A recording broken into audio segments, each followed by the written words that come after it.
ರಾಜ್ಯದಲ್ಲಿ ಮಾವು ಬೆಳೆಗಾರರಿಗೆ ಸಂಕಷ್ಟ ಎದುರಾಗಿರ್ತಕ್ಕಂಥದ್ದು ಕರ್ನಾಟಕ ಸರ್ಕಾರ ಬಂದಿದ್ದನು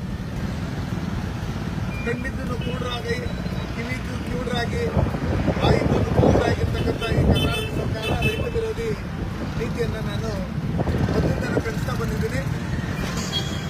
ಏನು ಕರ್ನಾಟಕ ರಾಜ್ಯದಲ್ಲಿ ಬೆಳೆಯುವಂಥ ಮಾವು ಬೆಳೆ ದೇಶದಲ್ಲೇ ದೊಡ್ಡ ಮಾವಿನ ಮಾರುಕಟ್ಟೆ ಇರ್ತಕ್ಕಂಥ ನಮ್ಮ ಕೋಲಾರ ಜಿಲ್ಲೆಯ ಶ್ರೀನಿವಾಸಪುರ ತಾಲೂಕಿನಲ್ಲಿ ಇರ್ತಕ್ಕಂಥ ನಮ್ಮ ಚಿಕ್ಕಬಳ್ಳಾಪುರ ಮತ್ತೆ ಕೋಲಾರ ಭಾಗದಲ್ಲಿ ಮಾವು ಬೆಳೆಗಾರರು ಸಂಕಷ್ಟದಲ್ಲಿದ್ದಾರೆ. ಅವರಿಗೆ ಬೆಂಬಲ ಬೆಲೆ ಘೋಷಣೆ ಮಾಡಬೇಕಂತ ಹೇಳಿ ಮಾವು ಬೆಳೆಗಾರರ ಸಂಘದ ಪದಾಧಿಕಾರಿಗಳು ಮತ್ತೆ ನೀವು ಕೊಡಬೇಕಂತ ಹೇಳಿದಂಥ ಸಂದರ್ಭದಲ್ಲಿ ನಾನು ಸದಾ ರೈತರ ಪರವಾಗಿರ್ತೀನಿ, ಕೇಂದ್ರದಿಂದ ಏನು ಸಹಾಯ ಮಾಡಬೇಕಂತ ಮಾಡ್ತೀವಿ ಅಂತ ಹೇಳಿ ಕೇಂದ್ರ ಕೃಷಿ ಸಚಿವರು ಹೇಳಿದರು. ಅದರಂತೆ ನಾವು ಶ್ರೀನಿವಾಸಪುರದಲ್ಲಿ ಹೋರಾಟ ಮಾಡಿದಂಥ ಸಂದರ್ಭದಲ್ಲಿ ಮಾವು ಬೆಳೆಗಾರರ ಸಂಘದ ಅಧ್ಯಕ್ಷರು, ನಮ್ಮ ಪಕ್ಷದ ಡಾಕ್ಟರ್ ವೇಣುಗೋಪಾಲರವರು, ನಮ್ಮ ಮಾವು ಬೆಳೆಗಾರರ ಸಂಘದ ಅಧ್ಯಕ್ಷರು ಚಿನ್ನಪ್ರೆಡ್ಡಿಯವರು, ಎಲ್ಲ ರೈತಪರ ಸಂಘಟನೆಗಳವರು ಹೋರಾಟ ಮಾಡಿದಂಥ ಸಂದರ್ಭದಲ್ಲಿ ಇದೇ ಜಿಲ್ಲಾಡಳಿತ ಇನ್ನು 2 ದಿವಸದಲ್ಲಿ ನಾವು ಕೇಂದ್ರಕ್ಕೆ ನಾವು ಮನವಿಯನ್ನು ಮಾಡ್ಕೊಳ್ತೀವಿ. ರಾಜ್ಯ ಸರ್ಕಾರಕ್ಕೆ ನಾವು ಈಗಾಗಲೇ ಹೇಳಿದ್ದೀರಿ, ಸಿದ್ದರಾಮಯ್ಯನವರು ಕೇಳ್ತಾರಂತೆ, ಮತ್ತೆ ಡಿಸ್ಟಿಕ್ ಮಿನಿಸ್ಟರ್ ಹತ್ರ ನಾವು ಕರ್ಕೊಂಡು ಹೋಗ್ತೀವಿ ಅಂತ ಹೇಳಿ ಅವರು ಪತ್ರ ಬರೆದು ಕೇಂದ್ರದಿಂದ ಒಪ್ಪಿಗೆ ಕೊಟ್ಟಿದ್ರನ್ನು ಬೆಂಬಲ ಬೆಲೆ ನಾವು ಕೊಡೋದಕ್ಕೆ ರೆಡಿ ಇದ್ದೀರಿ ₹2 ಅಂತೇಳಿ ಕೃಷಿ ಸಚಿವರು ಹೇಳಿದ್ರೆ ಕೂಡ ಇದುವರೆಗೂ ಕರ್ನಾಟಕ ರಾಜ್ಯದಲ್ಲಿ ಯಾವುದೇ ರೀತಿಯಾದಂಥ ಬೆಂಬಲ ಬೆಲೆ ಘೋಷಣೆ ಮಾಡದೆ 1 ವಾರದಿಂದ ಸತಾಯಿಸ್ತಾ ಇರ್ತಕ್ಕಂಥ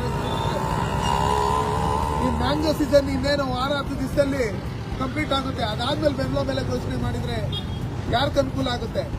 ದಯವಿಟ್ಟು ಸಿದ್ದರಾಮಯ್ಯನವರ ಸರ್ಕಾರ ಇವಾಗ ಆಗಲೇ ನಿಮ್ಮ ಸರ್ಕಾರದಲ್ಲಿರ್ತಕ್ಕಂಥ ಶಾಸಕರು ಮಂತ್ರಿಗಳು ನಿಮ್ಮ ವಿರುದ್ಧವಾಗಿ ಮಾತಾಡ್ತಾ ಇರ್ತಕ್ಕಂಥದ್ದು, ನಿಮ್ಮ ಭ್ರಷ್ಟಾಚಾರದ ವಿರುದ್ಧವಾಗಿ ಮಾತಾಡ್ತಾ ಇರ್ತಕ್ಕಂಥದ್ದು ಪ್ರತಿದಿನ ನಾವು ನೋಡ್ತಾನೆ ಇದ್ದೀವಿ. ಇವತ್ತು ರೈತ ವಿರೋಧಿಗಳು ನೀವು ಅಂತೇಳಿ ಎಲ್ಲರಿಗೂ ಗೊತ್ತಿರ್ತಕ್ಕಂಥ ಸಂದರ್ಭದಲ್ಲಿ ಇವತ್ತು ಕೇಂದ್ರ ಸರ್ಕಾರ ಒಪ್ಕೊಂಡ್ರೆ ನಾವು ಮಾವು ಬೆಳೆಗಾರರಿಗೆ ₹2 ಬೆಂಬಲ ಬೆಲೆ ಕೊಡ್ತೀರಿ, ಕೇಂದ್ರದಿಂದ ನಮ್ಮ ಏನು ಇದಿದೆ ಅದನ್ನು ಕೊಡ್ತೀರಿ ಅಂತ ಹೇಳಿದ್ರೆ ಕೂಡ ರಾಜ್ಯ ಸರ್ಕಾರದಿಂದ ಇದುವರೆಗೂ ಯಾವುದೇ ನಿರ್ಧಾರ ತಗೊಳ್ಳದೇ ಇರ್ತಕ್ಕಂಥದ್ದು ನೋಡಿದ್ರೆ ನೀವು ಪರ್ಮನೆಂಟ್ ಆಗಿ ರೈತರಿಗೆ 3 ನಾಮ ಇಕ್ಬೇಕು ಅನ್ನೋ ಲೆಕ್ಕಾಚಾರದಲ್ಲಿ ನೀವು ತೀರ್ಮಾನ ಮಾಡಿದ್ರಿ ಅಂತ ಹೇಳಿ ಮೇಲ್ನೋಟಕ್ಕೆ ಗೊತ್ತಾಗ್ತಾ ಇದೆ. ಅದಕ್ಕೋಸ್ಕರ ಏನು ನಾವು ಶ್ರೀನಿವಾಸಪುರದಲ್ಲಿ ಹೋರಾಟ ಮಾಡಿದಿರಿ, ಇವತ್ತು ನಾವು ಕೋಲಾರ ಹೈವೇಯಲ್ಲಿ ಹೋರಾಟ ಮಾಡಿದಿರಿ ಮಾವಿನಕಾಯಿ ಸುರಿದು.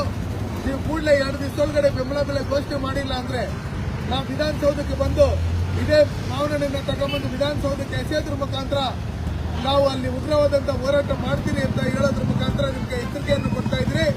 ಸಿದ್ದರಾಮಯ್ಯನವರೇ ಕೂಡಲೇ ಎಚ್ಚೆತ್ಕೊಂಡು ತೋಟಗಾರಿಕೆ ಸಚಿವರು, ಕೃಷಿ ಸಚಿವರು, ಅದಕ್ಕೆ ಸಂಬಂಧಪಟ್ಟಂತ ಮತ್ತೆ ಉಸ್ತುವಾರಿ ಸಚಿವರು ಎಲ್ಲರೂ ಕೂಡಲೇ ನಮ್ಮ ಮಾವು ಬೆಳೆಗಾರರಿಗೆ ಸಹಾಯ ಮಾಡಬೇಕು.